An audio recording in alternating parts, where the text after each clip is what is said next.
चलो बच्चों, तो आज हम लोग अकाउंट में सेकंड चैप्टर कंटिन्यू करें, final accounts of partnership firm. हम लोग फाइनल अकाउंट समझ रहे थे ना, कि जिसमें कल हमने फाइनल एक्सरसाइज का क्वेश्चन नंबर 8 देखा था। आज हम लोग दूसरा सम देखें कि जिसमें क्वेश्चन नंबर 9 देखें। इसमें भी आपको देखो, रोज ये सम्स करने के लिए टेक्स्ट बुक साथ में लेकर बैठना, क्योंकि क्वेश्चन आपको टेक्स्ट बुक में से देखना है। तो देखो, आपका टेक्स्ट बुक में क्वेश्चन देखो, क्वेश्चन नंबर 9, जिसमें लिखा हुआ है Parthiv and Priya are the partner of partnership firm from the trial balance dated 31/3/17 and adjustment prepare final account of a partnership firm. देखो, इसमें फाइनल अकाउंट्स तैयार करने हैं ना, तो दो चीजें पहले तो क्वेश्चन में ही देख लिया करो। ये ट्रायल बैलेंस में पहली चीज ये कि कैपिटल अकाउंट और करंट अकाउंट दोनों बनाने हैं कि खाली कैपिटल अकाउंट बनाना है। आपकी टेक्स्ट बुक में ट्रायल बैलेंस में एक नज़र लगा लो कि कैपिटल अकाउंट तो दिया हुआ है, क्रेडिट साइड वो तो कंपलसरी होगा। क्या करंट अकाउंट दिया हुआ है? कहीं पे भी करंट अकाउंट है क्या? बनाना है करंट अकाउंट? नहीं दिया हुआ है, मतलब इसमें भी सिर्फ कैपिटल अकाउंट ही बनाना है, करंट अकाउंट नहीं बनाना है। बरोबर। और दूसरी बात ये कि कल कैसे था, 8th वाले क्वेश्चन में हमने ट्रेडिंग अकाउंट भी नहीं बनाया था, क्योंकि उसमें ट्रायल बैलेंस में ही ट्रेडिंग अकाउंट करके दिया हुआ था, तो हमने ट्रेडिंग अकाउंट बनाया ही नहीं। क्या ऐसा इसमें है? होगा तो खाली ट्रेडिंग अकाउंट का ही होगा और किसी का नहीं। ऐसा नहीं कि प्रॉफिट एंड लॉस अकाउंट ही न बनाओ हो, ऐसा नहीं होगा। तो देखो, इसमें क्या ट्रेडिंग अकाउंट का कुछ दिया हुआ है? ऐसा है कहीं पे? नहीं है ना। तो इसका मतलब इसमें ट्रेडिंग अकाउंट बनाना है, मतलब इसमें हमें पांचों अकाउंट तैयार करने हैं। तो चलो, नोटबुक में सबसे पहले अकाउंट्स तैयार कर लो, कि सबसे पहले एक बनाओ ट्रेडिंग अकाउंट। ट्रेडिंग अकाउंट में ऊपर क्या लिखोगे? Trading account of Parthiv and Priya for year ending 31/3/17। ये दो है ना, पार्थिव एंड प्रिया। फिर दूसरा बनाओ profit and loss account.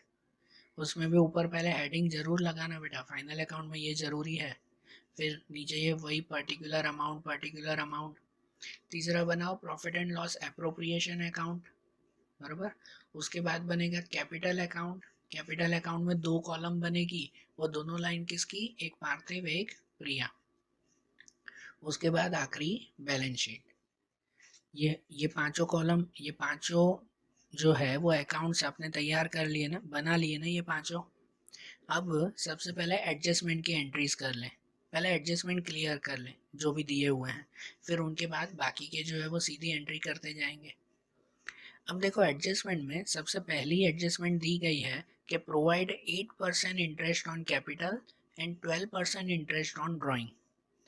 Parthiv had withdraw 400 at the end of each month and Priya had withdraw on 1/10/16।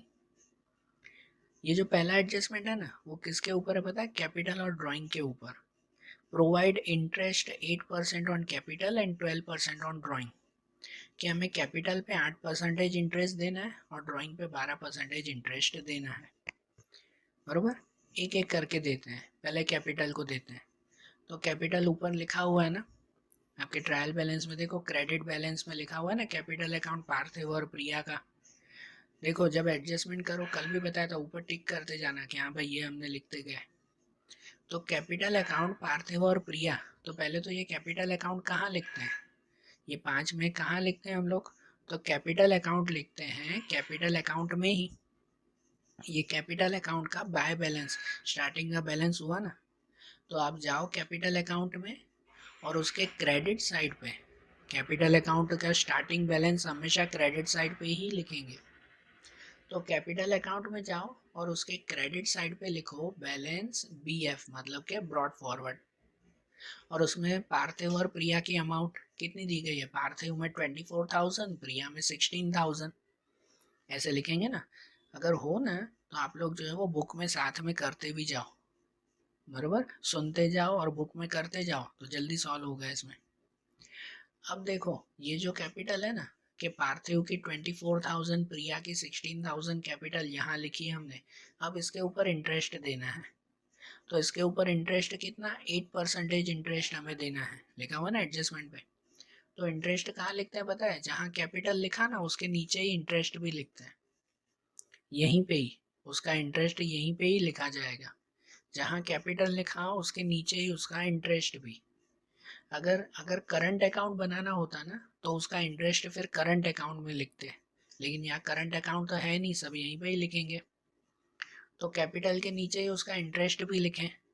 तो दोनों के 8% ना, 24 के 8 और 16 के भी 8%, तो उसका इंटरेस्ट लिखेंगे। ऐसे लिखा जाएगा उसको कि इंटरेस्ट ऑन कैपिटल, यहाँ पार्थिव में लिखेंगे 1920, इसके 8% कैलकुलेटर में चेक कर लो, और 16,000 के 8% 1280, ये इंटरेस्ट ऑन कैपिटल लिख दिया, बराबर। और इंटरेस्ट ऑन कैपिटल है ना, ये एडजस्टमेंट था, ये एडजस्टमेंट लिखा हमने, तो हर एडजस्टमेंट की 2 एंट्री होती है, तो इसकी दूसरी एंट्री कहाँ होगी? तो ये याद रखो, कैपिटल अकाउंट में कुछ भी लिखो ना तो उसकी दूसरी एंट्री जाती है profit and loss appropriation account में। कैपिटल अकाउंट में क्या लिखते हैं? पार्टनर्स की चीज़ है ना, ये पार्टनर का ही कैपिटल था और उन पार्टनर के ही कैपिटल पे ये इंटरेस्ट भी दिया, ये पार्टनर की टॉपिक है। तो ये पार्टनर का कोई भी टॉपिक दूसरा कहाँ जाता है? प्रॉफिट एंड लॉस एप्रोप्रिएशन में जाता है। इसको प्रॉफिट एंड लॉस अकाउंट में मत लिखना, ठीक है ना। पार्टनर का कोई भी टॉपिक हो ना तो वो एप्रोप्रिएशन अकाउंट में जाता है, तो एप्रोप्रिएशन अकाउंट में जाओ और उसमें कहाँ लिखोगे? डेबिट में। इसको क्रेडिट में लिखा ना, इंटरेस्ट ऑन कैपिटल, ये क्रेडिट में लिखा हुआ है ना, तो वो कहाँ पे लिखेंगे हम लोग? डेबिट में लिखेंगे।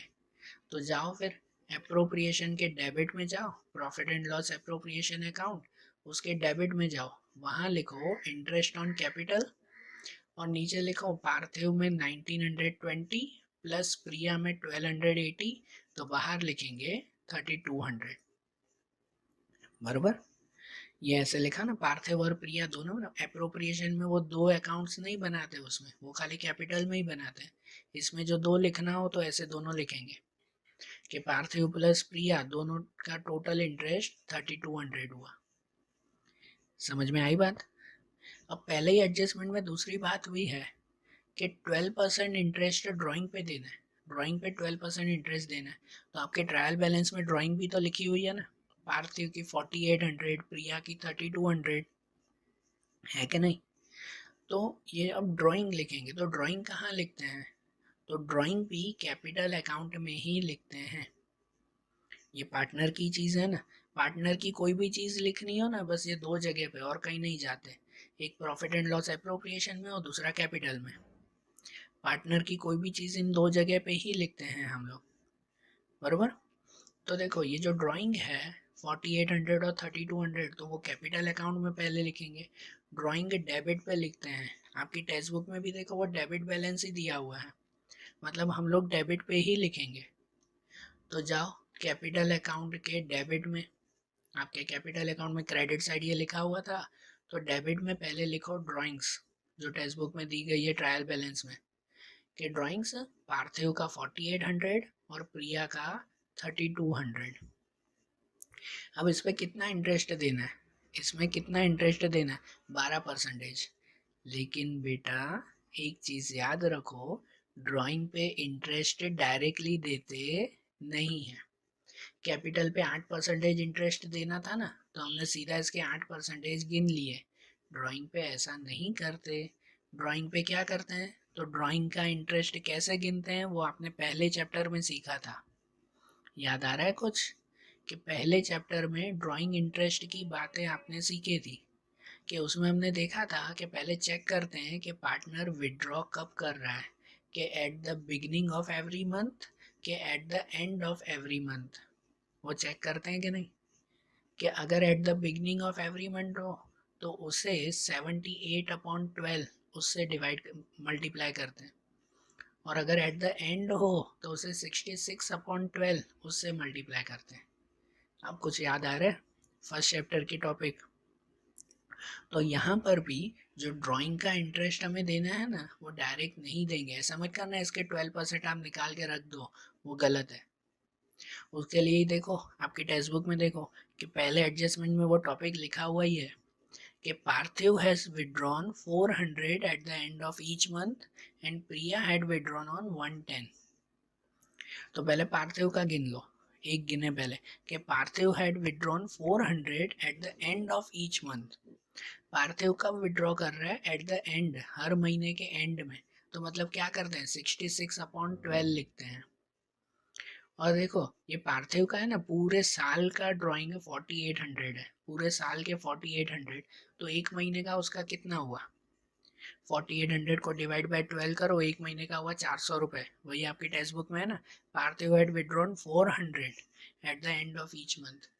क्योंकि जब at the beginning and at the end दिया हुआ हो ना, तो आपको एक महीने के हिसाब से गिनते हैं। मतलब कितना गिनते हैं पता है पार्थिव के लिए? कि पार्थिव के लिए 400 रुपीज गिनेंगे कि 400 रुपये हर महीने के, उस पर कितना परसेंट इंटरेस्ट है, तो 12% का इंटरेस्ट है। तो उसको मल्टीप्लाई 12%, इंटरेस्ट तो 12% देंगे ही ना यार, तो मल्टीप्लाई 12% मतलब 12/100, और मल्टीप्लाई क्या दिया हुआ है, एट द बिगिनिंग के एट द एंड, तो eight the end of each month, तो मतलब मल्टीप्लाई करेंगे 66/12 से। तो पार्थिव के लिए ये काउंटिंग करेंगे कि 400 मल्टीप्लाई 12/100 मल्टीप्लाई 66/12। फिर इनकी काउंटिंग करके आप यहाँ पे लिखो कि पार्थिव का इंटरेस्ट कितना आया। समझ आ रहा है? कैपिटल इंटरेस्ट भले डायरेक्ट गिन लो, लेकिन ड्राइंग इंटरेस्ट डायरेक्ट मत गिना करो, पहले क्वेश्चन में देखा करो क्या लिखा हुआ है। पार्थिव की काउंटिंग ऐसे हो गई। अब प्रिया की काउंटिंग कैसे करें? तो प्रिया की काउंटिंग के लिए ऐसा लिखा हुआ है, प्रिया हैड विड्रॉन ऑन 1/10/16। अब यहाँ एट द एंड या बिगनिंग नहीं दिया हुआ है, लिखा हुआ है कि प्रिया ने खाली 1/10 को ही ड्राइंग की है, पूरे साल में खाली एक ही बार उसने ड्राइंग की, 1/10/16। तो 1/10 तब से लेकर ये जो हम लोग फाइनल अकाउंट लिखते हैं 31/3, तो 1/10 से 31/3 कितने महीने हुए? तो 1/10 से गिनते हो ना, तो 10, 11, 12, उसके बाद 1, 2, 3, मतलब 6 महीने हुए।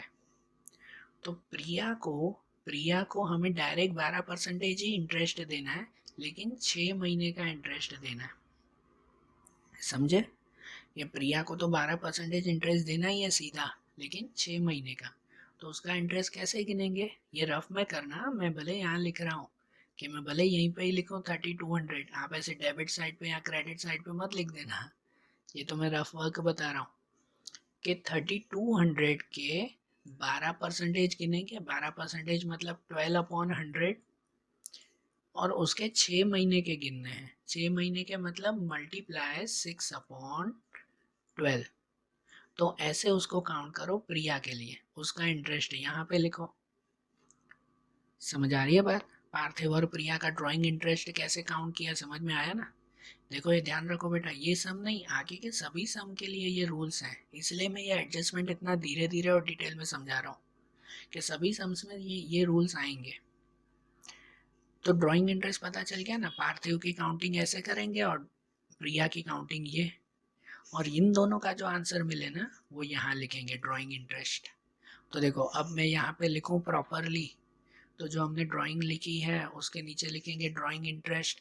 पार्थिव की जो काउंटिंग की उसमें मिला उसका इंटरेस्ट 264, और प्रिया का इंटरेस्ट मिला 192। ये दोनों का हो गया ना इंटरेस्ट ऑन ड्राइंग। अब ये भी एडजस्टमेंट है, तो इसकी भी दूसरी एंट्री चाहिए। तो इसकी भी दूसरी एंट्री कहाँ जाएगी? Profit and loss appropriation account में ही जाएगी। ठीक है, क्योंकि कोई भी ये एंट्री होती है ना वो एप्रोप्रिएशन में ही जाएगी, कैपिटल की एंट्री। और एप्रोप्रिएशन में कहाँ लिखेंगे? क्रेडिट साइड पे। यहाँ पे ये दोनों डेबिट में लिखे ना, तो एप्रोप्रिएशन में कहाँ लिखेंगे? क्रेडिट में लिखेंगे, उसका उल्टा। तो अब जाओ फिर से कि एप्रोप्रिएशन में जाओ कि प्रॉफिट एंड लॉस एप्रोप्रिएशन, उसमें क्रेडिट साइड पे लिखो ये इंटरेस्ट ऑन ड्राइंग, नीचे पार्थिव में लिखो 264 प्लस प्रिया में लिखो 192, और बाहर 456 रुपीज। समझ गए ना? ये भी एडजस्टमेंट पहला समझ में आया ना? अब दूसरा एडजस्टमेंट ये दिया हुआ है कि credit sale of 10,000 is not recorded and total of sales book of March is overcast by 2,000। अब ये एडजस्टमेंट क्रेडिट सेल का है, तो सेल का एडजस्टमेंट कहाँ लिखते हैं? सेल्स हम लोग कहाँ पे लिखते हैं? सेल्स लिखते हैं ट्रेडिंग अकाउंट में। ट्रेडिंग अकाउंट में तो परचेस और सेल लिखा जाता है ना। तो परचेस और सेल में सेल कौन सी साइड आता है? क्रेडिट साइड पे आता है। तो आपके टेक्स्ट बुक में देखो ऊपर ट्रायल बैलेंस में सेल्स दिया हुआ है क्या? तो सेल्स दिया हुआ है 2 लाख रुपीज़, दिया हुआ है ना क्रेडिट साइड पे ही। तो सबसे पहले हम लोग यहाँ पे ट्रेडिंग अकाउंट में जाएंगे और ट्रेडिंग अकाउंट में सेल्स वो अंदर लिखेंगे पहले 2 लाख, एडजस्टमेंट है ना, तो उसमें अंदर लिखेंगे पहले 2 लाख। अब उस पर क्या है एडजस्टमेंट? तो सेकंड नंबर में देखो एडजस्टमेंट दिया हुआ है credit sale of 10,000 is not recorded. मतलब 10,000 की सेल रिकॉर्ड करना भूल गए। तो रिकॉर्ड करना भूल गए तो क्या करेंगे? उसमें रिकॉर्ड कर देंगे ना, प्लस कर देंगे ना हम लोग। मतलब इस सेल जो 2 लाख है ना, उसमें प्लस, ये प्लस करेंगे अनरिकॉर्डेड सेल्स। क्या करेंगे? अनरिकॉर्डेड, ये UR शॉर्ट में लिखा है मैंने, अनरिकॉर्डेड सेल्स के 10,000, 10,000 की सेल रिकॉर्ड करना भूल गए थे। एंड दूसरा क्या दिया हुआ है टेक्स्ट बुक में? साथ में लिखा हुआ है कि total of sales book of March is overcast by 2,000। Total of sales book of March is overcast by 2,000। मतलब आखिरी महीने में है ना, आखिरी महीने में जो सेल्स बुक का टोटल हम लोग करते हैं ना, वो ओवरकास्ट हो गया। ओवरकास्ट मतलब कि ज़्यादा लिख दिया गलती से, कि गलती से सेल में हमने 2,000 रुपये ज़्यादा लिख दिए। तो गलती से 2,000 ज़्यादा लिख दिए तो क्या करेंगे? वो 2,000 रुपये अब कम कर देंगे। मतलब अब उसे माइनस करेंगे कि माइनस ओवरकास्ट 2,000 रुपीज़। तो अब ये 2 लाख में 10,000 प्लस 2,000 माइनस, तो बाहर लिखेंगे 2,08,000 रुपीज़। ये लिखेंगे ना। और ये लिखना कैसे है ये प्रॉपर ध्यान रखना बेटा, आपको बुक में भी ऐसे ही लिखना है। हाँ? ये सेल्स अंदर और उसके नीचे ये अमाउंट होनी चाहिए प्रॉपरली प्लस माइनस करके, जैसे तैसे मत लिखना फाइनल अकाउंट। तो चलो सेल्स में ये लिखा 2 लाख, उसमें एक एडजस्टमेंट था कि 10,000 की सेल लिखना भूल गए थे तो वो प्लस कर दिया, और 2,000 की सेल हमने ज़्यादा लिख दी थी तो उसे माइनस कर दिया। तो उनका फाइनल अमाउंट यहाँ पे। अब देखो ये दोनों जो एडजस्टमेंट है ना, अनरिकॉर्डेड सेल्स और ओवरकास्ट सेल, ये दोनों एडजस्टमेंट है, तो इसकी दूसरी एंट्री भी तो चाहिए ना। अब सोचो इसकी दूसरी एंट्री कहाँ जाएगी? सेल्स में जो ये प्लस माइनस किया तो ये दूसरा कहाँ लिखेंगे? तो ये याद रखो बेटा, ये याद रख लो कि सेल्स में कोई भी इफेक्ट होता है ना, या सेल्स में कोई भी एडजस्टमेंट गिनते हो ना, तो इसका दूसरा इफेक्ट जाता है डेप्टर्स में। कहाँ जाता है? डेप्टर्स में जाता है। डेप्टर्स मतलब बैलेंस शीट के एसेट्स में। याद है 11th में भी ऐसा करते थे कि सेल्स में कुछ भी प्लस माइनस हो ना, तो उसकी दूसरी एंट्री या दूसरा इफेक्ट जाएगा आपका डेप्टर्स में। तो ये दोनों जो एडजस्टमेंट हमने गिने ना, इनकी दूसरी एंट्री वो कहाँ करेंगे? डेप्टर्स में। जैसे यहाँ प्लस माइनस किया तो सेम वैसे ही डेप्टर्स में से भी प्लस माइनस करेंगे हम लोग। तो आपके ट्रायल बैलेंस में देखो, आपकी टेक्स्ट बुक में देखो डेप्टर्स दिए हुए हैं कहीं पे। डेप्टर्स डेबिट साइड पे होते हैं, देखो डेबिट साइड पे कहीं है डेप्टर्स? डेप्टर्स तो है ही नहीं। तो फिर तो देखो यहाँ पे डेप्टर्स नहीं है, लेकिन उसकी जगह पे उसका नाम बदल के आपको दिया हुआ है रिसीवेबल्स। डेप्टर्स मतलब कौन कहलाते हैं? कि जिनसे हमें पैसे लेने हैं, जिनको हमने सामान बेचा होगा और जिनसे पैसे लेने हैं, तो वो डेप्टर्स हुए ना। तो यहाँ आपको डेप्टर नहीं है, लेकिन उसकी जगह पे नाम बदल के दिया हुआ है रिसीवेबल्स। तो यही आपके डेप्टर्स हुए, क्योंकि ये सेल की एंट्री दूसरी कहाँ जाएगी? ये प्लस माइनस दूसरा किस में से करेंगे? तो वो इसे रिसीवेबल्स में से ही करेंगे। तो इसे कहाँ लिखेंगे? बैलेंस शीट में। तो वही बैलेंस शीट में जाओ कि बैलेंस शीट में एसेट्स में, बैलेंस शीट के एसेट्स में रिसीवेबल्स में लिखेंगे रिसीवेबल्स 48,000। ये तो पहले दिया हुआ ही है ना आपके ट्रायल बैलेंस में। और उसमें जो वहाँ प्लस माइनस किया वही यहाँ पे भी, कि उसमें प्लस अनरिकॉर्डेड सेल्स 10,000 की थी और माइनस ओवरकास्ट हो गया था 2,000 का। जो सेल में किया वही एंट्री दूसरी यहाँ पे भी ना, रिसीवल्स में, रिसीवेबल्स में। तो 48 में 10 प्लस 2 माइनस, तो बचेगा कितना? 56,000। इसे मैंने क्यों अंदर ही लिखा, बाहर नहीं लिखा मैंने? क्योंकि है ना, देखो एक ये भी बात है बेटा कि हम तो यहाँ सम करते जा रहे हैं, आप भी करते जाओगे, कोई प्रॉब्लम नहीं होगी, लेकिन जितना हो सके ना पहले है ना एक बार पूरा सम रीड कर लिया करो। मैं यहाँ पे आपको ऑनलाइन करवा रहा हूँ, मैंने पूरा रीड तो किया नहीं।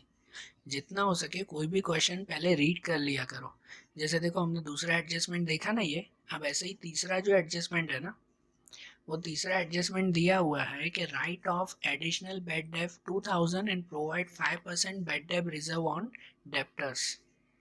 ठीक है, मतलब डेप्टर्स पे ही बेड डेप और बेड डेप रिजर्व का एडजस्टमेंट है। डेप्टर मतलब इसी पे ही ना, तो अगर मैं 56 बाहर लिख देता ना, तो तीसरे एडजस्टमेंट के लिए मुझे उसको वापस अंदर लिखना पड़ता। आप पेन से लिखते हो ना तो पहले बाहर लिख दोगे, फिर पढ़ोगे यार ये तो तीसरा भी है, तो फिर से कट करके उसको अंदर लिखोगे। तो इससे अच्छा आप पहले रीड कर लिया करो कि हाँ तीसरा भी यहीं पे ही गिनना है, तो इसलिए उसको अंदर ही लिखो, इसके ऊपर और भी गिनना है आपको, इसलिए मैंने अंदर लिखा।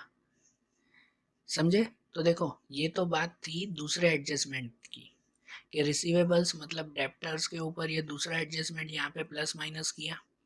अब तीसरा एडजस्टमेंट इसी पे ही हमें काउंट करना है, इसी पर ही काउंट करना है। क्या लिखा है तीसरे में कि right of additional bad debt 2000 and provide 5% bad debt reserve on debtors, कि इसी डेप्टर पे 2000 की बेड डेप पहले हटानी है और उसके बाद 5% बेड डेप रिजर्व भी रखना है। तो यहीं पे ही एंट्री करेंगे ना, तो इसी पे ही आगे हम लोग एंट्री करेंगे कि देखो आपका जो 56,000 बचा ना, उसके ऊपर पहले बेड डेप हमें करनी है 2000 की। 2000 की बेड डेप, बेड डेप क्या होता है कि ये जो रिसीवेबल्स जिनसे पैसे लेने हैं ना, अब उसमें से 2000 रुपये कोई नहीं देगा, बेड डेप हो गई मतलब पैसे डूब गए, कोई 2000 रुपये नहीं देगा, मतलब कि माइनस बेड डेप करेंगे 2000, बेड डेप को माइनस करेंगे ना कि इसमें से 2000 रुपये डूब गए, तो पहले माइनस ही कर देंगे और माइनस करके पहले आंसर ढूंढ लेंगे कि 54,000, और बेड डेप माइनस करने के बाद जो ये आंसर मिलता है ना 54, उस पर गिनते हैं फिर bad debt reserve. Bad debt reserve मतलब कि थोड़े से अलग किए हुए पैसे, रिजर्व मतलब अलग किए हुए जो पैसे कहलाते हैं ना, कि रिजर्व कितना गिनना है, थर्ड नंबर में क्या दिया हुआ है, तो रिजर्व गिनना है 5%, मतलब ये जो 54,000 आया ना इसके 5% गिनेंगे। तो 54,000 के 5% कितने होंगे, 2700 होंगे। ध्यान देना ये 56 पर ही 5% मत गिनना, पहले उसमें से माइनस ये जो आंसर मिलेगा उसके 5%। तो ये बेड डेप रिजर्व यहाँ पे गिना जाएगा 5%, 2700, और 54 में 27 माइनस करेंगे तो आंसर मिलेगा 51,300। ये एडजस्टमेंट हुआ। अब ये जो थर्ड एडजस्टमेंट हुआ ना बेड डेप और बेड डेप रिजर्व, इसकी दूसरी एंट्री कहाँ करते हैं, तो देखो बेड डेप भी और बेड डेप रिजर्व भी, ये दोनों हमारे लिए एक तरह का लॉस कहलाते हैं। ये दोनों लॉस है, हमारे पैसे भले अलग किए या डूब गए, हुए तो पैसे कम ना हमारे, तो ये लॉस हुआ हमारा, और लॉस की एंट्री कहाँ करते हैं, प्रॉफिट एंड लॉस अकाउंट में। तो ये बेड डेप और बेड डेप रिजर्व, इन दोनों की दूसरी एंट्री प्रॉफिट एंड लॉस में जाएगी। बेड डेप के 2000 रुपये उसके सामने जो है, और बेड डेप रिजर्व के 2700 रुपीज़। तो इनकी दूसरी एंट्री हम लोग करेंगे प्रॉफिट एंड लॉस के डेबिट में।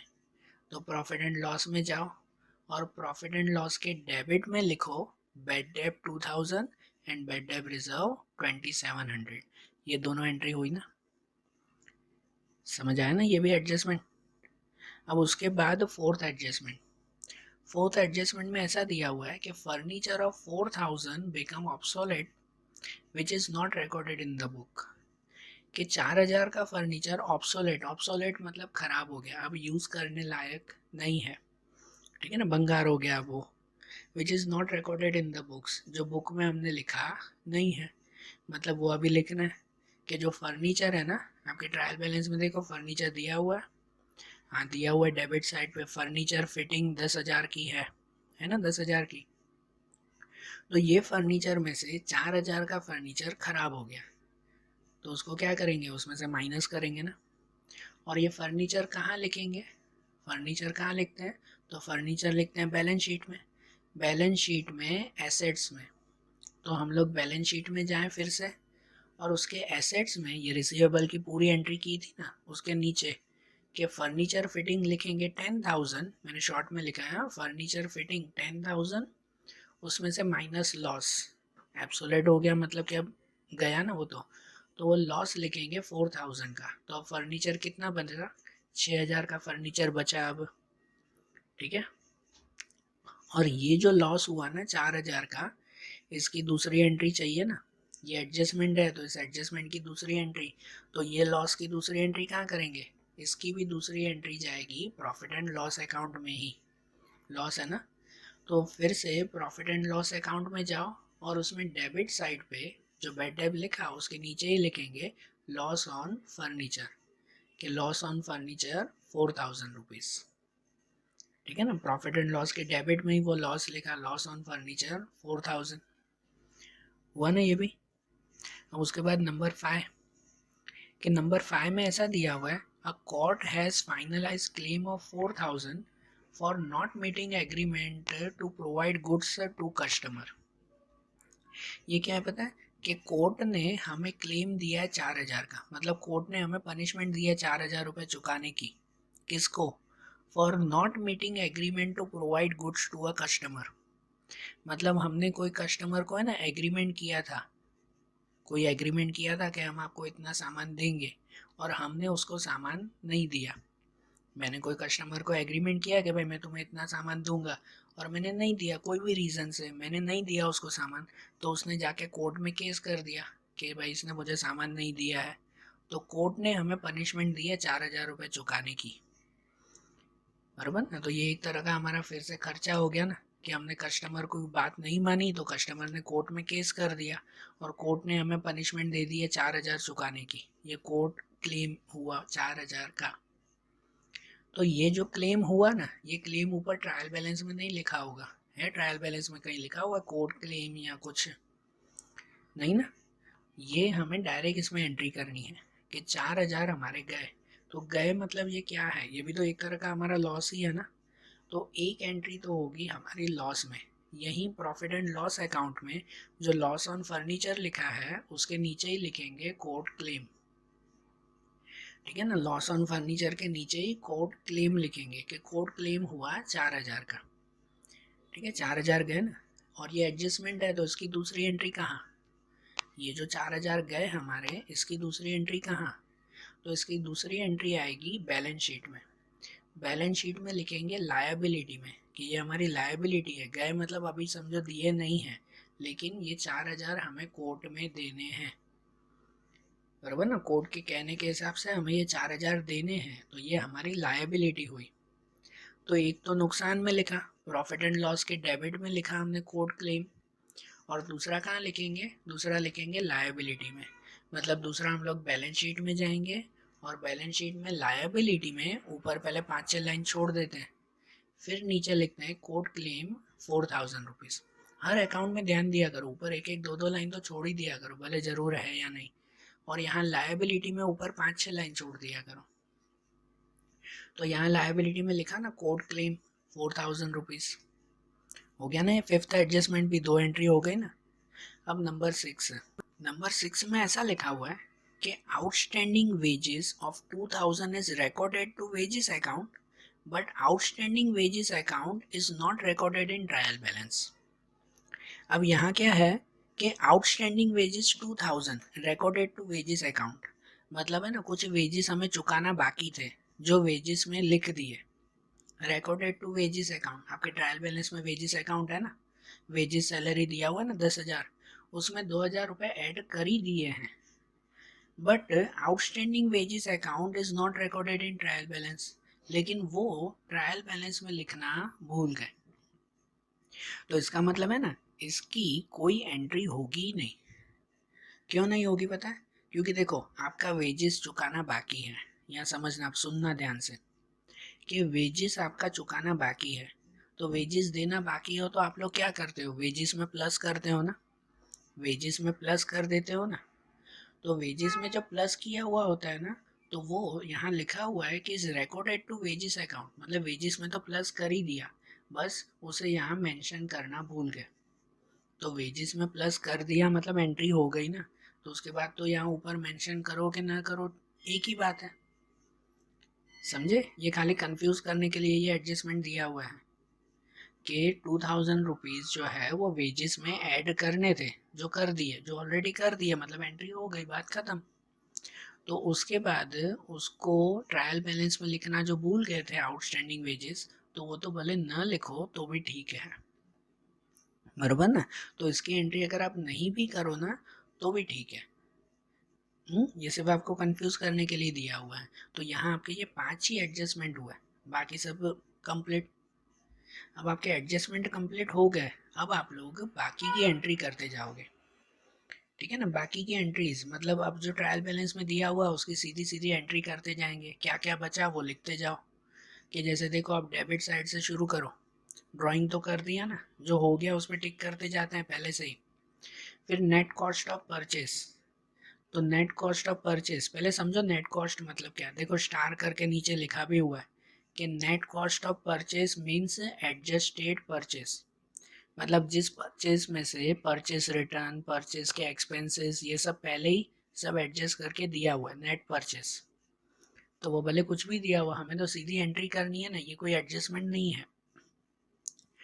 नेट कॉस्ट ऑफ परचेज है ना 1,06,000, तो परचेज कहाँ करते हैं, इसकी एंट्री कहाँ करते हैं, इसकी एंट्री होती है ट्रायल बैलेंस में। तो हम लोग ट्रायल बैलेंस में जाएंगे, ट्रायल बैलेंस के डेबिट साइड पे लिखेंगे कि डेबिट साइड पे लिखे नेट कॉस्ट ऑफ परचेस 1,06,000, इसकी कोई दूसरी एंट्री नहीं। अब एडजस्टमेंट थोड़ी है, दूसरी एंट्री नहीं करेंगे कि सिर्फ यहीं पे ही लिखें। फिर दूसरा दूसरा है स्टॉक ऑफ गुड, कि स्टॉक ऑफ गुड्स में 31,317 है 28,000, जो ये लिखा हो ना 31,317, इसका मतलब क्या कि ये आखिरी दिन का है, क्लोजिंग स्टॉक है। क्लोजिंग स्टॉक अगर आपको एडजस्टमेंट में दिया हुआ होता ना तो उसकी 2 एंट्री करते, एक ट्रेडिंग अकाउंट में, एक बैलेंस शीट में। सुनना, क्लोजिंग स्टॉक अगर एडजस्टमेंट में होता ना तो 2 एंट्री करते हैं ना उसकी, एक ट्रेडिंग में, एक बैलेंस शीट में। लेकिन यह एडजस्टमेंट में नहीं है, ट्रायल बैलेंस में ही है, एडजस्टमेंट नहीं है इसका कुछ। तो इसकी एक ही एंट्री होगी, कहाँ पे, बैलेंस शीट में, ट्रेडिंग में नहीं है। उसकी फिर एक ही एंट्री करनी हो तो बैलेंस शीट में करना है, स्टॉक वहाँ जाता है। तो ये स्टॉक ऑफ गुड जो आखिरी दिन का है, क्लोजिंग स्टॉक, उसे बैलेंस शीट में लिखेंगे। तो हम लोग अब बैलेंस शीट में जाएं और बैलेंस शीट में एसेट्स में लिखेंगे कि एसेट्स में यहाँ लिखें क्लोजिंग स्टॉक, ये एसेट्स हुआ ना हमारा, ठीक है? क्लोजिंग स्टॉक के बाद रिसीवेबल, वो तो लिख दिया हमने रिसीवेबल। उसके बाद जो है वो वेजेस सैलरी, वेजेस सैलरी 10,000, तो वेजेस सैलरी कहाँ आता है? अब यहाँ एक चीज़ नोट करो कि वेजेस सैलरी दिया हुआ है ना, तो पहले वेजेस को ही देखा करो कि वेजेस आता है ट्रेडिंग अकाउंट में, तो इसे ट्रेडिंग में ही लिखेंगे। वेजेस है ना परचेस एक्सपेंस है, तो उसे ट्रेडिंग में ही लिखते हैं। अगर सैलरी पहले होता ना, सैलरी वेजेस ऐसा दिया हुआ होता ना, तो सैलरी देखकर हम लोग लिखते उसे प्रॉफिट एंड लॉस अकाउंट में। ये चीज़ ध्यान दिया करो कि पहले वेजेस दिया हुआ है तो मतलब वेजेस हम लोग लिखेंगे कहाँ, ट्रेडिंग अकाउंट में। तो इसको ट्रेडिंग अकाउंट में लिखे, फिर से जाओ ट्रेडिंग अकाउंट के डेबिट में, ये परचेस एक्सपेंस हो गया, तो परचेस की चीज़ें लिखते हैं ट्रेडिंग अकाउंट में। तो ट्रेडिंग अकाउंट के डेबिट में लिखेंगे यहाँ वेजेस सैलरी 10,000। उसके बाद ट्रेडिंग एक्सपेंस, तो ट्रेडिंग एक्सपेंस कहाँ लिखते हैं, ये मैंने कल भी बताया था। ट्रेडिंग एक्सपेंस मतलब ट्रेडिंग अकाउंट में मत लिख देना, ट्रेडिंग एक्सपेंस आते हैं प्रॉफिट एंड लॉस में, ये एक्सपेंस ही है। तो ट्रेडिंग एक्सपेंस हम लोग प्रॉफिट एंड लॉस में लिखेंगे, प्रॉफिट एंड लॉस अकाउंट में यहाँ ट्रेडिंग एक्सपेंस लिखें 16,000, है ना? जो लिखा हुआ है उसके नीचे ही एंट्री करते जाएंगे ना। उसके बाद है बिल्डिंग, कोई एडजस्टमेंट नहीं है बिल्डिंग पे, तो बिल्डिंग कहाँ लिखते हैं, ये बिल्डिंग क्या है हमारी, बिल्डिंग हमारी एसेट्स है, तो उसे एसेट्स की तरह लिखें, बिल्डिंग को लिखें हम लोग बैलेंस शीट में, बैलेंस शीट में एसेट्स में। तो बैलेंस शीट में जाकर एसेट्स में लिखें ये बिल्डिंग 50,000, इन सब की एक एक ही एंट्री करनी है ना हमें। बिल्डिंग के बाद फर्नीचर फिटिंग, तो फर्नीचर फिटिंग की तो एंट्री ऊपर हो चुकी थी ना पहले ही, तो उसे छोड़ो। फिर ऑफिस इक्विपमेंट 4,000 के, तो ऑफिस इक्विपमेंट कहाँ जाते हैं, ऑफिस इक्विपमेंट मतलब सामान ही है, ये कोई खर्चा नहीं है, हमारे सामान पड़े हुए हैं, सामान मतलब स्टॉक हुआ, और स्टॉक मतलब ये हमारी एसेट्स हुई। तो ऑफिस इक्विपमेंट भी यहीं पे ही आएंगे, एसेट्स में ही, ये हमारे एसेट्स ही हुए। तो मतलब जो बिल्डिंग लिखी ना नीचे, उसके नीचे ही लिखेंगे फिर ऑफिस इक्विपमेंट, कि उसके नीचे ही ये ऑफिस इक्विपमेंट 4000 का, बरोबर। ऑफिस इक्विपमेंट के बाद दूसरा दिया हुआ है पैकिंग मटेरियल स्टॉक। ये भी पैकिंग मटेरियल स्टॉक, ये भी एक तरह का स्टॉक है, तो ये भी एसेट्स में ही इसी ऑफिस इक्विपमेंट के फिर नीचे लिखेंगे पैकिंग मटेरियल स्टॉक 4000। उसके नीचे है कैश बैलेंस। तो कैश बैलेंस, तो कैश भी हमारी एसेट्स ही आती है। कैश क्या है, कोई खर्चा या कोई प्रॉफिट एंड लॉस और उसमें लिखोगे क्या, नहीं ना, कैश हमारी एसेट्स है, तो उसे भी एसेट्स में ही लिखेंगे। ये जो पैकिंग मटेरियल लिखा उसके नीचे लिख देंगे ये कैश बैलेंस, तो उसके नीचे ये कैश बैलेंस लिख दिया 2000 रुपीज़, बराबर। डेबिट साइड की चीज़ें हो गई।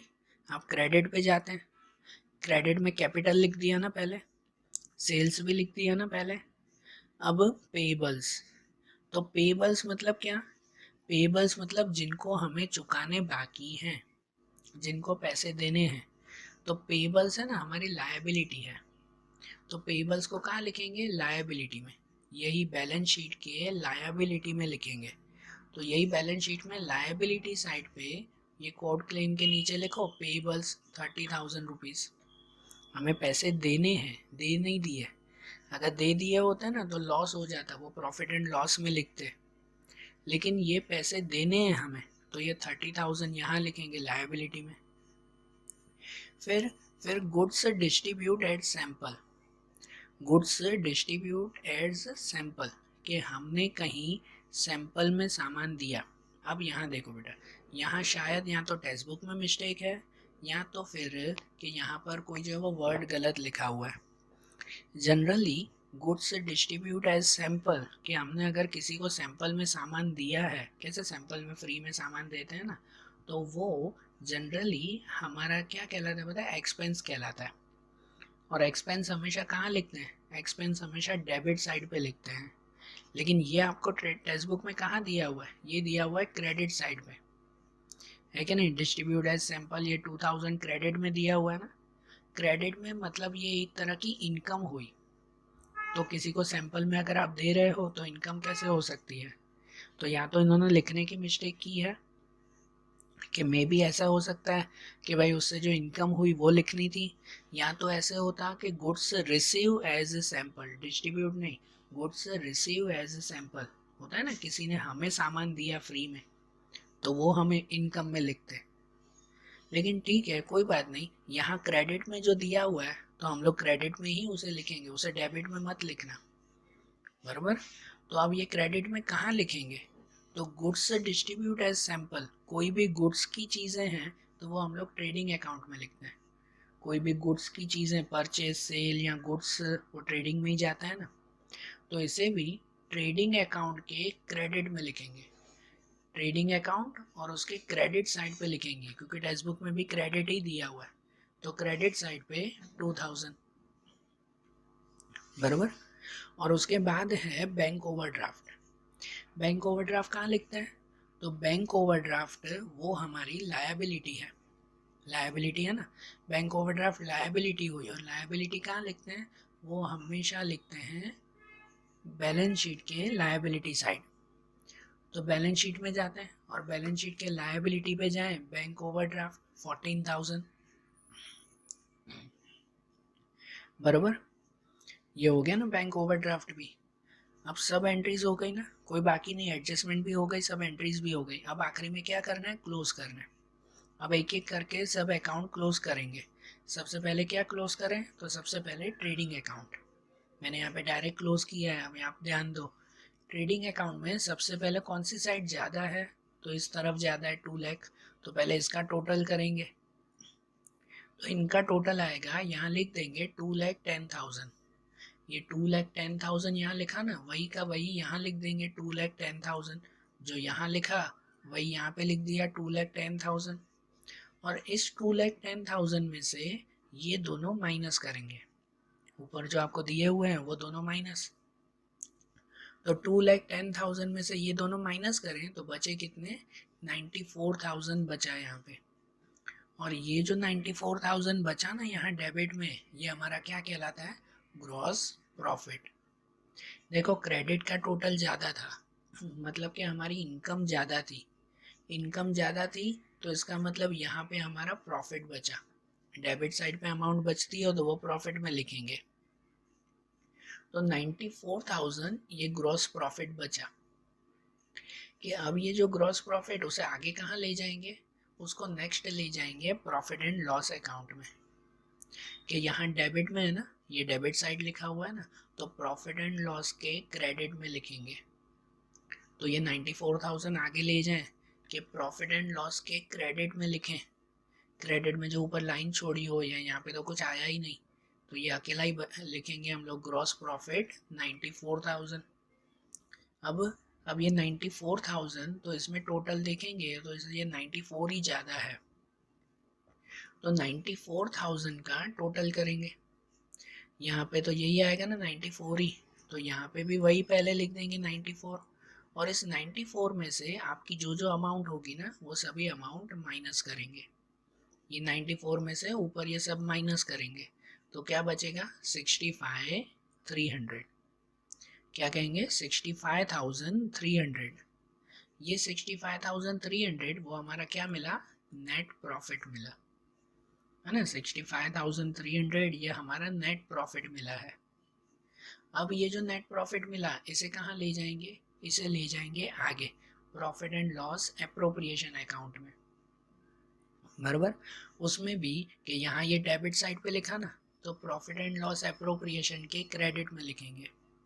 तो अब हम लोग प्रॉफिट एंड लॉस एप्रोप्रिएशन में जाएं और उसके क्रेडिट में जो ऊपर लाइन हमने छोड़ी थी वहाँ पे लिख देंगे 65,300 रुपीज़ नेट प्रॉफिट। ये लिखा ना। अब इसको क्लोज करें कि पहले इसमें भी इनका टोटल कर दें। ये 65,300 में 456 प्लस करो तो 65,756।